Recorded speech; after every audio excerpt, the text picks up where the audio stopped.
Hi, my name is Adora Spitak. I'm the author of Dancing Fingers, my poetry book, and Flying Fingers, a book of stories and commentary that I wrote when I was 7. Today I'm going to show you how to get started having fun writing poetry. So, what word do you think of when you see this piggy bank? What about this roll of toilet paper? Or this piece of foam? Poetic is probably not the first word that springs to mind, but I'm here to show you that even the most insipid and boring of everyday objects can provide a jumping off point for poetry inspiration. You see, poetry does not have to be serious. For example, you could write a poem about something funny that happened in the school bathroom based on that roll of toilet paper here. Or getting stuck in a bathroom in China without any toilet paper. That's happened to me. I'm not going to tell you any more details about that. If writing poems about toilet paper is just not your style, you can always try something more reflective. Your poems reflect your world. Reflections. There is a certain restaurant in Japan that allows customers to hurl plates against the wall. Why? To allow customers to vent their anger. Everyone feels better when they have the chance to express their emotions. Poetry allows us to express our feelings and opinions. For example, when I was young, practicing music was one of the activities I most dreaded. I screeched away, I hacked with my bow at the strings that just wouldn't go the way I wanted them to. I would pluck uselessly at the fingerboard, wishing that I could just throw that violin down and stomp on it and throw it out the window forever. Well, I told my parents 10 million, 10 billion, 10 trillion, and gazillion times that I was bored to death with music. But as I'm sure that you know, like parents, they completely ignored me. One day, I wrote a poem detailing my ineptitude at music and the unfairness of practicing it. And guess what? I'm now completely instrument-free. You can use poetry to express your opinions on the world around you. I watch news of politics a lot in my everyday life. And I am often frustrated by the incompetence of some of the United States' most influential leaders. I think you know who I'm talking about. I won't name any names, but some of my frustration is channeled in this poem I wrote, The Perfect Club. Poems are reflections of the world. Poems reflect on what they see and feel. For example, in The Perfect Club, I reflect on world politics and corruption and corrupt people. In some of my other poems, I reflect on everyday stuff such as being sick. When I write poetry, I try to persuade people to look at everyday things like toilet paper in a new light. In order to get people to take notice, I sort of play around. People can play with reflections. You can distort a reflection. When you distort something, you change its shape. For example, when you describe something in a poem, you can exaggerate it to make it funnier or more dramatic. For example, in my poem Backyard Battle, I turn a day of weeding into an epic battle. You can magnify a reflection. When you magnify something, you blow it out of proportion. For example, you could focus on things normally so small, like even an expo marker eraser, that it is normally ignored. Sometimes your reflections, like a rain puddle or a rear view mirror, only capture a tiny part of the world. Here are some writing ideas you can try on your own. Pause the frame in order to practice. So, here are some of these ideas. Write a poem about something that makes you just want to throw plates. Write a poem based on a news story. Write a poem that exaggerates an event. Or write a poem that calls attention to something tiny and often ignored. You can choose a topic that best suits your style, whether it's a grand world event or something tiny and interesting, such as rain sliding on a window pane or a frightened mouse. Speaking of mice, our next poetry writing topic is feathers, horns, and claws, or in other words, writing animal poems. Pouncing tigers shimmering coy in enchanted ponds, wild wolves howling, ooh, in the Arctic night. There are millions of species of animals in the world. Some are discovered, some aren't. When I'm not sure what to write about, I often turn to animals for help. There are so many different animals: whales, turtles, chipmunks, squirrels, chimpanzees, dogs, cats, bears, just to name a few that I'm not likely to run out of ideas anytime soon.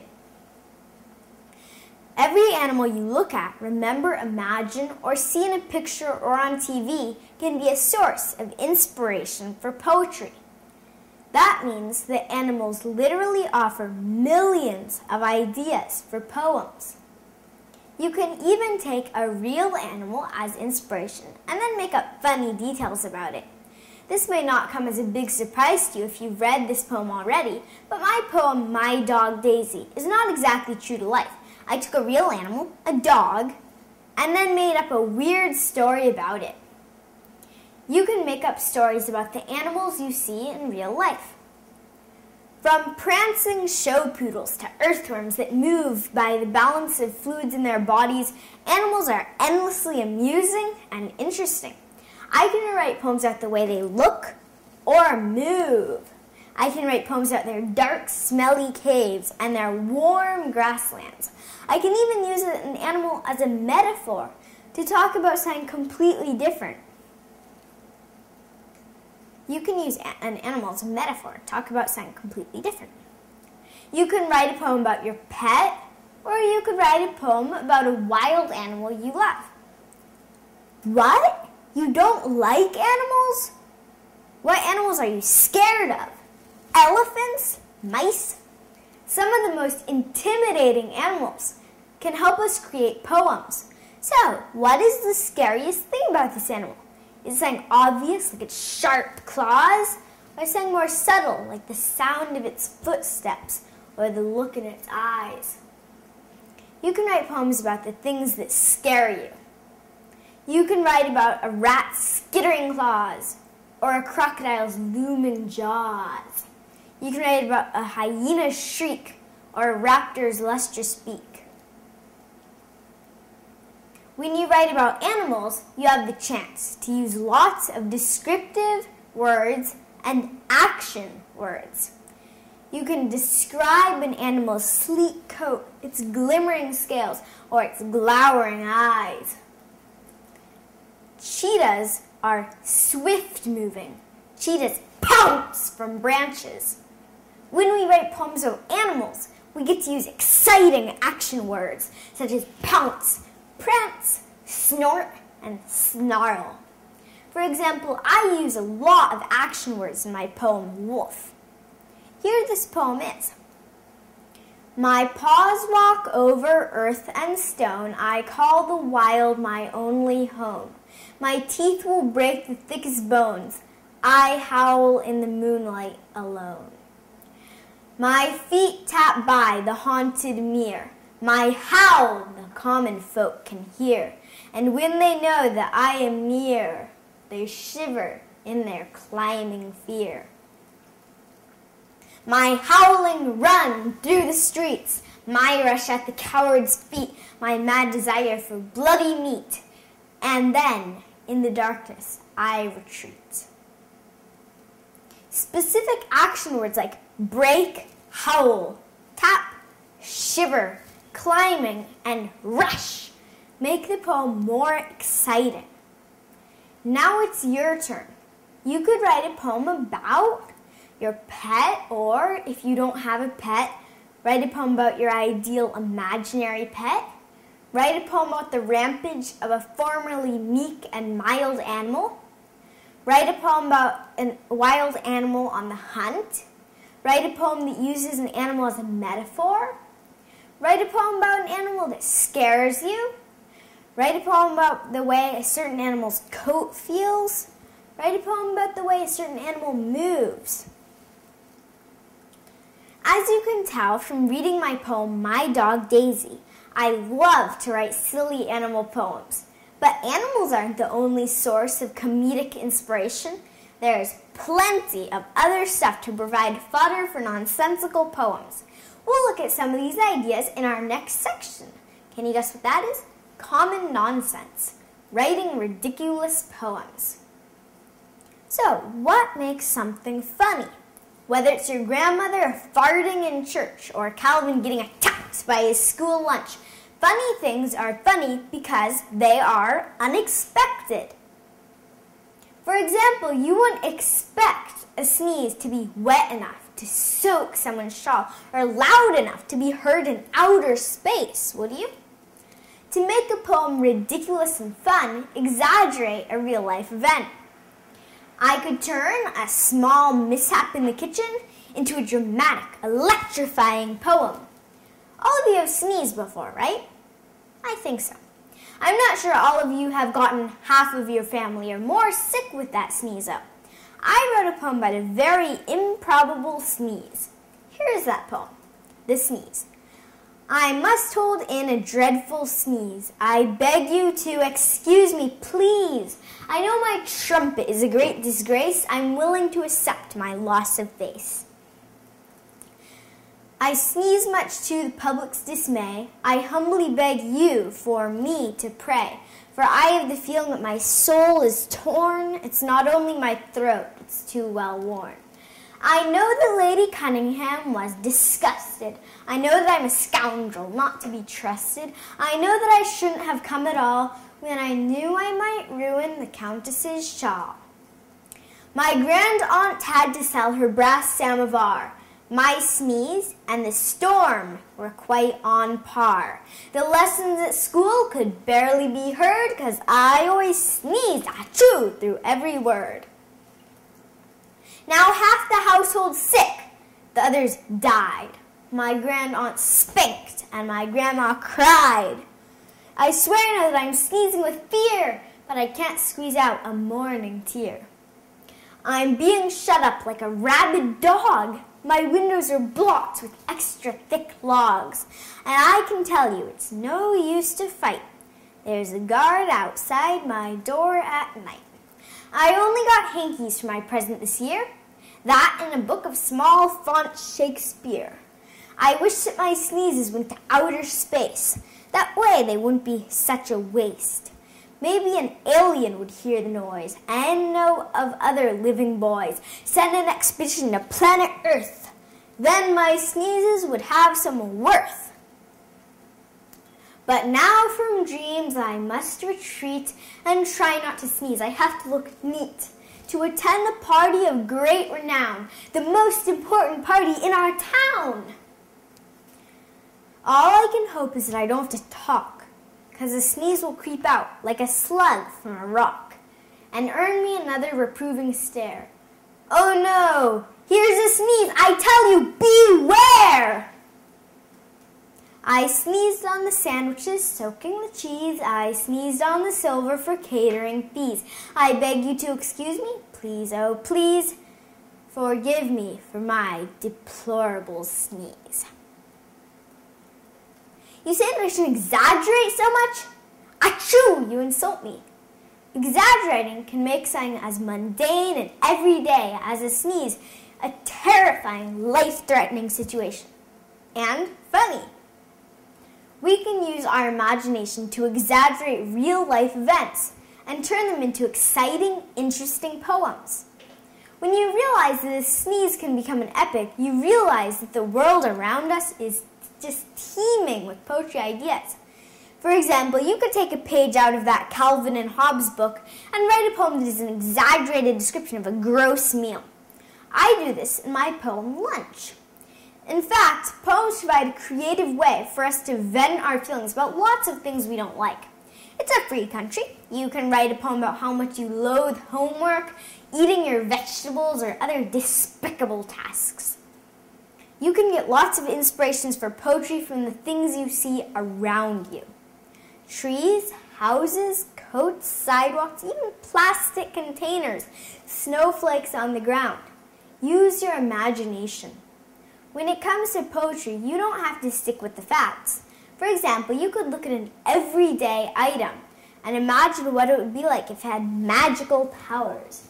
You could write a poem about a tree, okay, common enough, that is really the castle of a squirrel king. Now that's not so common. Or you could write a poem about a coat that makes the wearer invisible. You can also look at an everyday object and instead of writing about it, write about what it brings to mind. For example, if you see an ordinary beetle crawling on the ground, you could write a poem about the Egyptian scarab beetle, which was said to have magical powers. Write a poem that exaggerates a real-life event. Write a poem about an ordinary object that has magical properties. Look at an ordinary object and write about something that it brings to mind. When I look around for inspiration here in Washington State, where I live, I frequently find myself writing about the infernal rain, which brings me to my next topic in fact. Leaves, stones, and stars. Writing poems about the wilds. The river runs with vengeance and swallows up the homes. Termites gnaw, but water tears to music of our moans. As you can see, nature poems aren't limited to fluttering butterflies or peaceful ponds. Not that I have anything against them. Nature gives us breathtaking images such as floods and avalanches. The verse that I just read is from a poem I wrote after a huge part of my state flooded last winter. If you don't know what to write about, look to nature for inspiration. Nature offers a little something for everyone, like excitement and action. Write a poem about a pounding monsoon or a blizzard you saw on TV. Now, like delicate, dainty stuff, you could write a poem about a daisy's petals or the dew on the grass in your lawn. But we don't have to merely describe natural images, we can use them to express deeper meanings. Remember when I was talking about using an animal as a metaphor? Nature images work the same way. You can use nature as a metaphor to talk about something completely different. So remember, a metaphor is something that is used to represent something or someone else. When writing a poem, you could use an avalanche as a symbol of war, overwhelming feelings, or simply the interruption of daily life. Using nature as a metaphor for something else is helpful because it makes a poem more interesting and gets your point across more powerfully. Nature metaphors from poetry. For example, in my poem, On the Sea is a metaphor for life. Let's try this out. Here's our activity. We have it divided into steps. So 1, remember a feeling you've experienced before, maybe happiness, sadness, irritation. I feel that a lot. Now write down 2 words to describe your feeling. 2 words. Examples, light, heavy, or itchy. 3, think of something from nature that could also be described by your 2 words. Example, sunshine, a stone, a mosquito bite. So a mosquito bite would be itchy, for instance.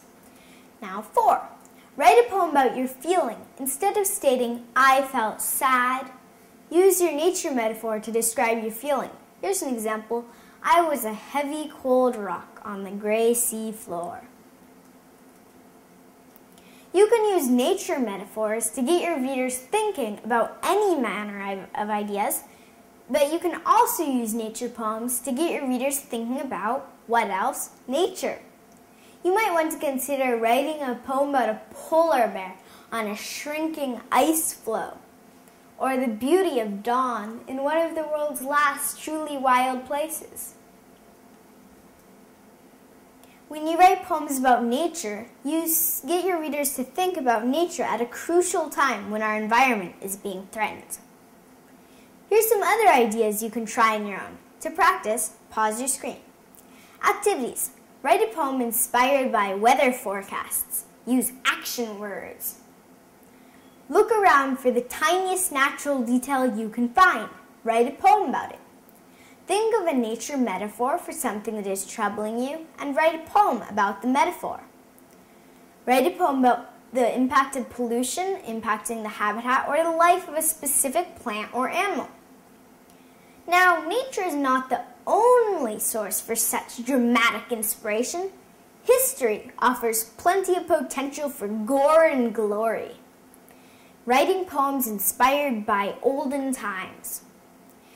As I've heard, Blackbeard the pirate used to put firecrackers under his hat so that his head would spark and smoke. He thought it intimidated his enemies. I'm sure it did. History is a lot more than just dates and dead presidents. History is everything that has ever happened to everyone who ever lived. Rock and roll and rap are a part of history too. History is all the songs that have ever been sung and all the paintings that have ever been painted. For poetry inspiration, you can look to history. Don't know what to write? Write a poem about Marie Antoinette getting her head chopped off. Or if that sounds a little too gross for you, write a poem about the Boston Tea Party, which is a little more interesting than just a tea party. When you write poems inspired by history, you can choose from thousands of dastardly deeds and heroic acts. When you write poetry inspired by history, you choose from thousands of interesting characters. Like I said before, history is full of pirates. Yo ho ho. Speaking of which, I wrote this poem about Blackbeard the fierce pirate. Let's have a look at that poem. Oh, go to a town in England, and perhaps you can hear the tale of a fierce pirate named Blackbeard who drank much rum and ale. He put firecrackers in his hat, and his beard made many fear. He'd make their girls walk the plank without sparing a single tear. He blasted ships of war to pieces with no thought of the people who die, killed all those who surrendered, and never surrendered a sigh. He killed anybody he hated, tortured stowaways and spies alike. He drowned his first mate just for fun and ran his cousin under a spike. He had 8 boxes full of knives. On his ship there was cannons 9. He took pride in his shiny pistols, which looked elegant and fine. He needed to make men cry for mercy. Although no mercy he gave, he just ran them through with a wave of his knife and made his mother roll in her grave. That's the story of the great pirate Blackbeard who put firecrackers under his hat. That's the story of the great pirate Blackbeard whose hobby was torturing rats. So that's one example of a poem inspired by history. Be sure you remember inspired. I wouldn't say that I'm necessarily sure that Blackbeard really tortured rats. Considering that, at that time, rats might have infested ships. He might have killed a few, but I don't think that was really his hobby. So, you could write poems about castles or citadels, protesters or presidents, brigands or brigadier generals. You could write 365 poems and still cover just 1 year of our hundreds and thousands of years of history. You'll never run out of ideas because each day people make new history that will inspire you, terrify you, or thrill you. History is a renewable source of poetry inspiration. Unlike oil or gasoline, for instance, history is continually made and it doesn't actually damage the environment. I read you my poem about the cruel pirate Blackbeard. Now it's your turn. Remember, when you write a poem inspired by history, you can choose to write about music from the past or even fashion. You don't have to limit yourself to ancient poetry, ancient history either. You can write about something that happened 30 years ago or even last month. That's history. Activity. 1. Choose an intriguing person or event from history. 2. Discover information about this person or event. You can use the internet or make an expedition to the library. 3. Write down interesting details that you discover. Write down action words and adjectives to describe your person or event. Now, number 5, write a poem about the event or person. Use your list for inspiration. Here's some other ideas you can try out. To practice, press pause and choose an idea. Activities. Write a poem from the point of view of a historical character who frightens you. Or write a poem about a historical event you are studying in school. Write a poem about a fashion item that was popular when you were younger, or maybe even when your parents were younger. Write a poem about a vehicle from the past. Write a poem inspired by an old photograph in the family album. Find an old newspaper and write a poem inspired by a not-so-current event. If you've enjoyed scavenging ideas from history, you might enjoy the subterfuge involved in our next section, Stolen Goods, writing poems inspired by master poets. If you want to learn a new dance step, what would you do? You'd probably look around for someone to show you how to do it. Or you might find a video of a professional dancer doing the steps and try to copy them. Poetry is no different. If you want to learn a new style of poetry, look to the masters for help. By now you may be asking, why do I want to write a new style of poetry anyway? Well, for one thing, it's fun. Mimicking a master poet allows you the freedom to use words and phrases you might never have used on your own. Additionally, experimenting with different styles allows you to sharpen your writing skills. To become a master chef, you need to practice making many different types of dishes. To become a prima ballerina, you need to perfect many dance moves. Becoming a poet is the same way.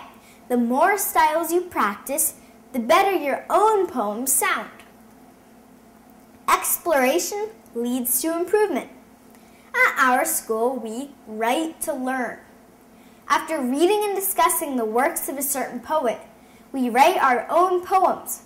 We try to mirror that poet's style and subject matter. In order to mirror an author, you have to look at their poems really closely and figure out what makes them sound a certain way or what gives them a certain feeling. You learn a lot about the author's process. If you like the idea of learning from the best, you can give our strategy a try. To get started, number 1, find a poem you like.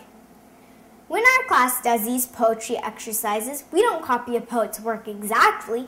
That would be plagiarizing, copying someone else's work and calling it our own. It would also be pretty boring. Instead, we look at the type of images they put in their poems. Do they write about bending boughs or city streets? Number 2, ask questions about the poem's setting, where and when it takes place. Think about it. Answer your own questions. And what type of subjects do they write about? Are they more likely to focus on an epic battle than, say, for instance, a trip to the grocery store? Number 3, ask questions about a poem's subject matter. Think about it. Answer your own questions. There are plenty of other questions to ask. For example, does the poem rhyme? Does the poem have repeating words? Who is the poet talking to? You or me or that other person or somebody else that we've never even heard of? Who is the poet talking to? Does the poem rhyme? Is the poem told from the first person point of view? Does the poem include descriptive words? Does the poem include action words? Is the poem about a person? Is the poem about a place? Now write a poem that has a similar topic, point of view, and sound to the poem you chose. Okay guys, I really enjoyed talking to you today. I hope that you will write poetry in the future using some of the ideas and tips that I presented today. From stolen goods to feathers, horns, and claws. I hope that you enjoyed this presentation. To learn more about how to write different types of poetry, you can go to my website, www.adorasvita.com. You can also head to adora.tv or writetolearn.com, which is our new website. Our poetry writing workshops are available with me in person, live and on-demand web streaming, or via video conferencing. Contact us to request our poetry programs.